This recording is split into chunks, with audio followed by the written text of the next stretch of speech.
Hey guys, we're back. Yeah, sorry about the hiatus. A lot of stuff going on right now. The Fansler Bros are no longer roommates, so we're gonna do some moving stuff. We might be getting a new set, a new couch, a new wall, possibly. We'll see what happens. How soon that'll happen, I have no idea, but it will happen at some point. We've been planning on some stuff. We want to try and do a video, see how it goes. I've had this idea for a very long time. Cameron does not watch bad movies. He does not have it in him. He does not have a soul. I enjoy watching them because I feel like I could maybe make a movie that's, you know, better than these. So we're gonna try and do one hopefully this month. It's going to be called Cameron Watches Crap, and I'm going to pick a bad movie for Cameron to watch, and we're going to let him rant on about how terrible it is. So, I know he's excited. Yeah, as you can see, what is the worst movie you've ever seen? Is there any bad movies you've ever watched on purpose, like going in? Like, this is a bad movie? The thing is, that wasn't in theaters. I'll say that more specifically. The thing is, I would say the worst movies I've ever seen are movies that I enjoy, though. But there are movies that I've absolutely hated. Like, there are 2 movies that I haven't finished. Or no, there's 1 movie that I never finished because I hated it so much. Oh no. I might have to find out what that is. I'm going to have to watch the whole thing. But it's supposed to be, it's like, I think it has a fresh score on Rotten Tomatoes, so it's supposed to be a good movie, but I hated it so much. Oh gosh. So that's, and I will say, and I'll do that intro when we do that. But it's rare for me to be like, oh, that movie was so bad it was good. I'm going to try and find movies that I think he would hate that maybe are people like. I'm going to try and find movies that I straight up think are horrendously terrible. I'm going to try and find like guilty pleasure bad movies. I'm going to try and spread the love. Because I feel like if I give him the worst of the worst for the first couple times, he's not going to want to do it again. So I'm going to try and keep it light on him. But we're going to try and do that, hopefully, maybe once a month. I don't want him to, you know, be depressed. But yeah, since we've been away, haven't seen as many movies as I would have liked to, but, you know, that comes with the territory of being an adult, which is always fun. But we're going to talk about, we're just going to do a quick video on movies we saw since Avengers Infinity War that we both really enjoyed. Give a small thing on them. I'm not sure if I don't know if yours is still in theaters. Mine still is. I don't think mine is. But I want to talk about it anyway. Yeah, we want to talk about it anyway. You know, it's always good, even if it's out of theaters. You know, everyone still has an opportunity to see it, and it's. All right. But yeah, go ahead. So I've seen some great movies since Avengers Infinity War, including Solo and RBG. RBG. This is the Ruth Bader Ginsburg documentary. Oh yeah, it's great. Yeah. Yeah. I was like, what? I thought it was my favorite movie since Avengers Infinity War, and I think so far it's my second favorite movie of the year. I don't know if number 1 will ever be topped, but was Tully, starring I really wanted to see that. Charlize Theron, whatever, I say Theron. and Mackenzie Davis and Ron Livingston. It is the 3rd collaboration between director Jason Reitman and writer... Did you see, Ron Livingston or Kyle Chandler? No, Ron Livingston. That is 2 actors of recent that I really got mixed up. Who was in The Conjuring? Ron Livingston was in The Conjuring, right? I didn't see The Conjuring. And I thought it was Kyle Chandler, but them 2 have been really bad recently for me. Every once in a while I get to... Those are my new 2 actors. So I apologize to both of you because I really like both of you. Andy Serkis and Michael Sheen, but... Andy Serkis and Michael Sheen is the other new one. That one's a fresh one. I don't remember what started that, but there was one... There's like an interview I watched. It was... Whatchamacallit? It was that movie with Reese Witherspoon from last year. Oh, Home Again. Home Again. He kept thinking it was Andy Serkis. They look so much like each other. Anyway, Tully, it is the 3rd collaboration between director Jason Reitman, writer Diablo Cody. The previous 2 movies were Juno and Young Adult, and I love both of those movies so much. I know you always tell me how good Young Adult is. Yeah, it's so great. It's so much better than that stupid poster they use. But I think this actually, this 3rd film actually... You know? I don't know that I it's better love than Juno. Juno, but I do think it's actually better written than Juno. Ooh. And I think this kind of marks them as my favorite writer-director collab, maybe ever. Ooh, wow, that's high praise. Man. It is, Praise. but they just knock it out of the park every time. And Jason Reitman, other than like Up in the Air, I feel like should only do movies written by Diablo Cody. But basically, Tully is about Margot, I believe her name is. I think that was the name they dropped in the trailer. Marlo, played by Charlize Theron, has 2 kids. She is very pregnant with a third. And she has the baby, and she's so overwhelmed with taking care of her other 2 children with this new baby that she reluctantly decides to use a night nanny that her brother hires for them. And so what a night nanny does, they come in at night and basically you sleep and they take care of the baby throughout the night. They wake you up if they need fed, but basically the night nanny takes care of the baby overnight so you can get sleep. Yeah. Good deal.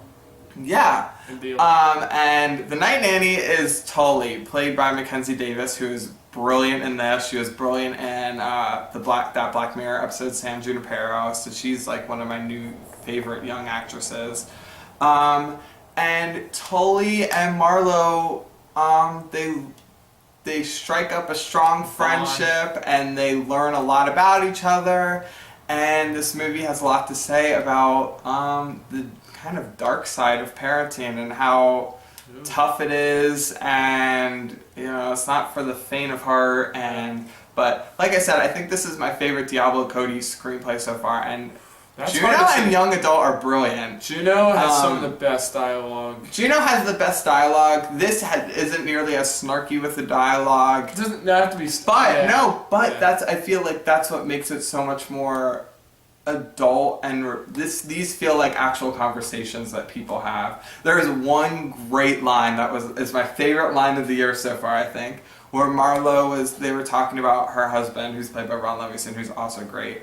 And she's like, I rode every horse on the carousel before I found Drew. And Tully goes, which horse was Drew? And Marlo says, he was the bench. And I'm like, I died. No one else was really laughing at this movie. It is funny, but that's funny. That's not why necessarily I love it. It's so good, yeah. And it has some cool, like, surrealist imagery with mermaids, and I love this movie. It was. I will definitely see it first chance I get. Surprisingly, the end was kind of I wouldn't call it a sucker punch, but it was very poignant. That final shot gave me feels. Oh jeez. Yeah, I love this movie so much. Like I said, I don't think it's in theaters anywhere anymore, but definitely look out for it on like Redbox. Maybe it'll come to Netflix or HBO or something. Streaming service. As soon as you get the chance to see it, go see it. Especially if you love Juno, if you saw Young Adult, like, you'll love this. It's right. It's like a great trilogy. I was really bummed they didn't come. You had to go take a drive. He had to take a drive. We usually have our options, but if it had been closer, it was well worth the drive. I'm sure it was. I give it a 9.1. So, like I said, I think it's my second favorite movie of the year so far. I loved it. Okay. Well, I'm not going to talk about a movie I loved that much, but I had a lot of fun with.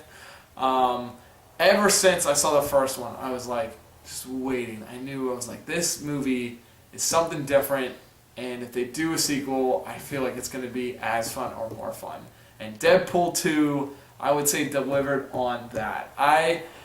And I know you had said he wasn't as thrilled with Deadpool 2, but I think what part of me was, the first Deadpool was almost what I was expecting from it. Like, that was the type of movie thought I was going to see, and I really, really had fun with it.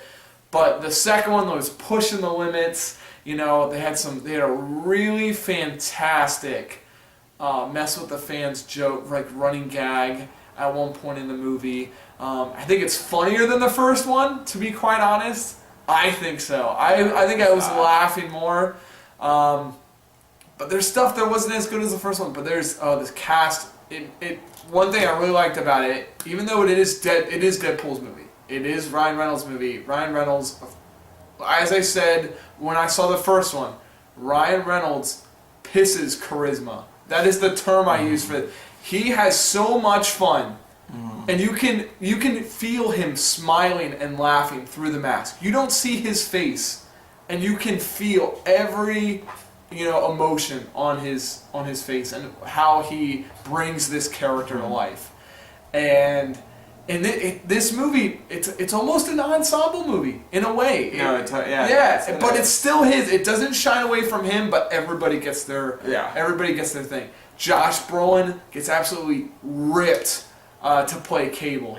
I remember he was posting Instagram videos when they were filming this. He got jacked, and you can see it in this. He is loaded, and I've always loved Josh Brolin as a dramatic actor, and it was cool to see him be the stone face, what's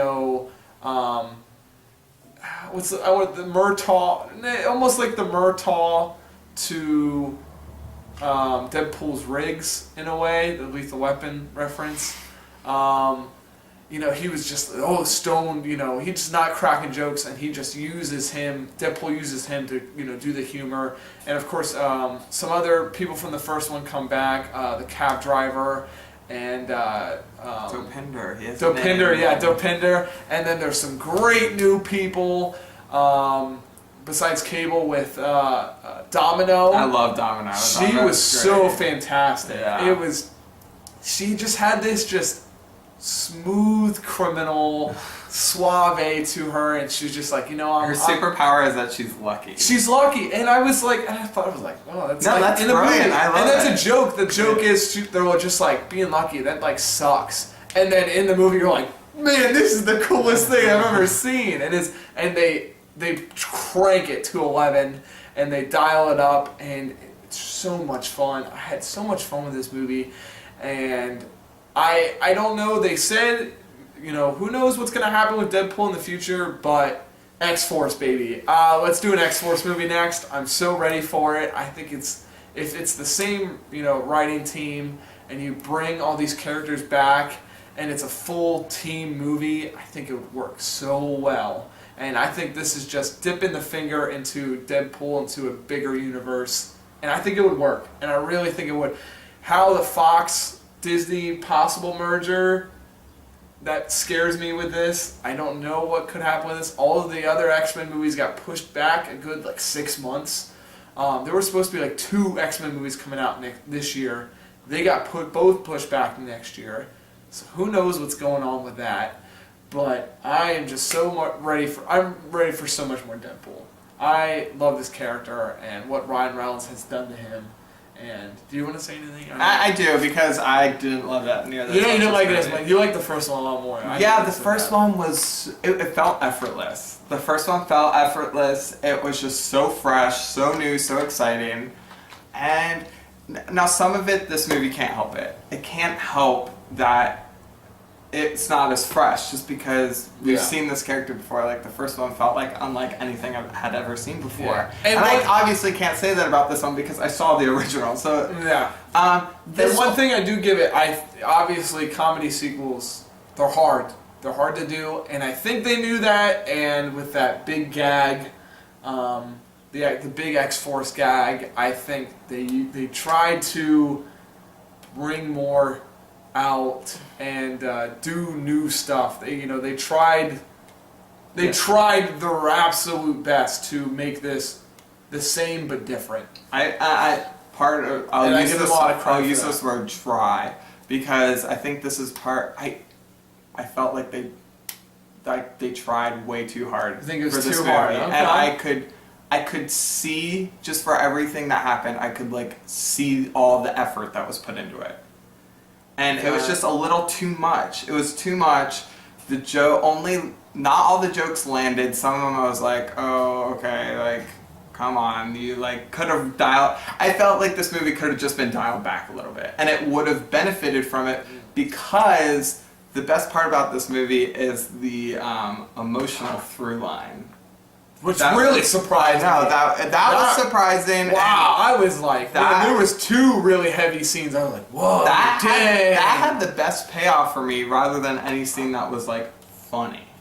I agree with you on that. So I didn't bring feel that like up, if the humor would have been dialed back, they still would have had been funny, but it wouldn't have just have been as jam packed with jokes that didn't all work. I think it would have been better for it. I still really like this movie, but like I said, I could see all the effort that went into it. And I understand that. And it just felt like it was too much. The only thing, and that kind of became the one thing that I definitely would say I liked more about the first one. I can't think of the actor's name, but Ajax, the bad guy in the first one. After seeing the first Deadpool movie, at that point, when the first Deadpool movie came out, he was my favorite Marvel villain. Up to that point, and that's including MCU. He was the first superhero movie, Ed Screen. He's the first superhero villain I had seen in a really long time. I never wanted to punch a bad guy in the face so badly. He has this... Okay, but we're not talking about Deadpool. What do you mean? Yeah. No, we're talking about Deadpool 2. I know, I'm saying this is an example. Like, in the first one, he's had this just a really great bad guy. You were just like, I'm so ready for Deadpool to kick the absolute crap out of him.